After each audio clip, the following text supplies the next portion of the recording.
Hi, this is Frank Schaefer. I am a writer and a painter, and I came from a fundamentalist evangelical background. In fact, my father, Francis Schaefer, was one of the leaders of the religious right in the 70s and 80s.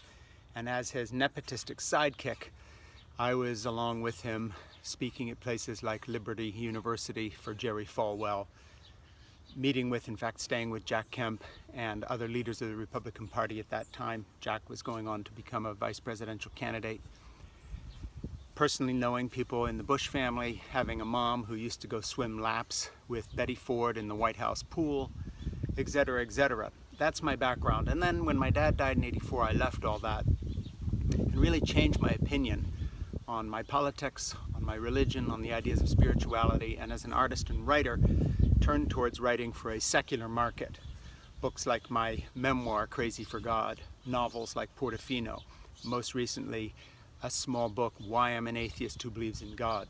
And that's just some deep background as a context for some remarks that I'd like to make in terms of the slide of the Trump quote-unquote presidency from total ineptitude, farce, and lies to genuinely the theater of the absurd, the kind of theater of the absurd that Ionesco and others wrote, where you have a situation that is beyond belief to the point where it stretches credibility and credulity to even consider it.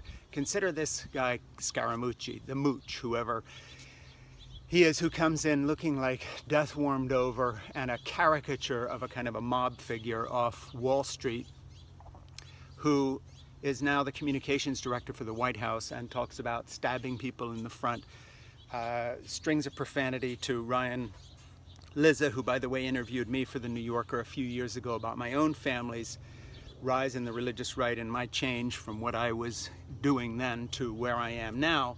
And Ryan interviewed him and got in return a string of profanity, not directed at the Republicans or those who didn't vote for Obama, but for the insiders in the White House, who they now blame for leaks in the same way that they blame, quote, fake news for any truth about the actual facts of the presidency of Donald Trump.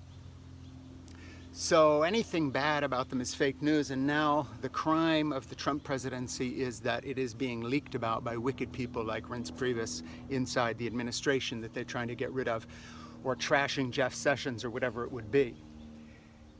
This administration would be a good piece of theater, but the problem is they're taking the rest of us with them. This is so far past politics that it boggles the imagination.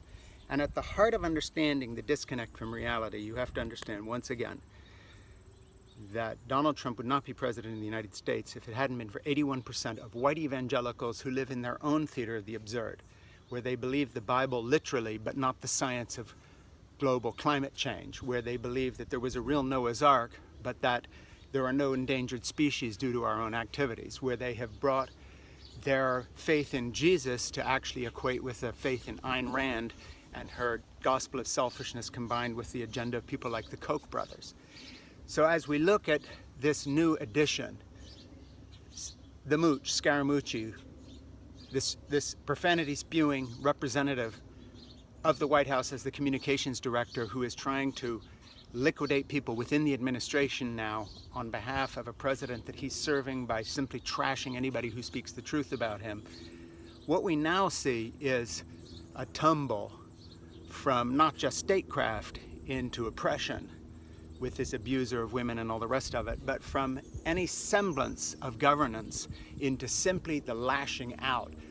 Put it this way, Trump now has his own Trump, who's even more absurd than he is. And these fools are now gathering, doing nothing but protecting a nepotistic presidency I understand all too well, having been a nepotistic sidekick to my own father, in a circle the wagons attempt to protect the Trump brand, to make money from it, instead of serving the country. So a liar's liar now has a Trump's Trump serving him, taking out the long knives and going after anybody within the administration who is even remotely sane or normal when it comes to the rough and tumble of politics. We are now in La La Land. The United States of America, as of this moment, is adrift.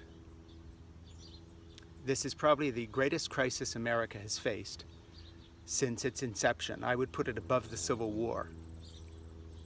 And that is not a stretch, because when you look at the global initiatives on climate change that are being undone, when you look at the rollback of civil rights underway, when you look at the appointment of extremist right-wing ideological Republican judges, when you add all this up, there's a real question looking back a little ways down the road whether our country can make the turn and come back to any kind of a normal path. Having this communications director, this kind of Trump's Trump, this sidekick to a liar who himself is so obviously false to his very core, throws once again a sharp light on this process. And if it wasn't for what we've seen already, you would think, well, at this point, the evangelical supporters, this diehard 30% of Americans, these crazy Bible-thumping nutcases, would bail. But no, they will not. This anti-science, anti-reality group of people want to hear that everything is fake news, everything is a leak that disagrees with them, and since their worldview is completely skewed, unscientific, and myth-based, they will simply welcome this next convoluted mutation. The rest of us have got to resist, resist, resist, resist, resist. Thank you. My name is Frank Schaefer.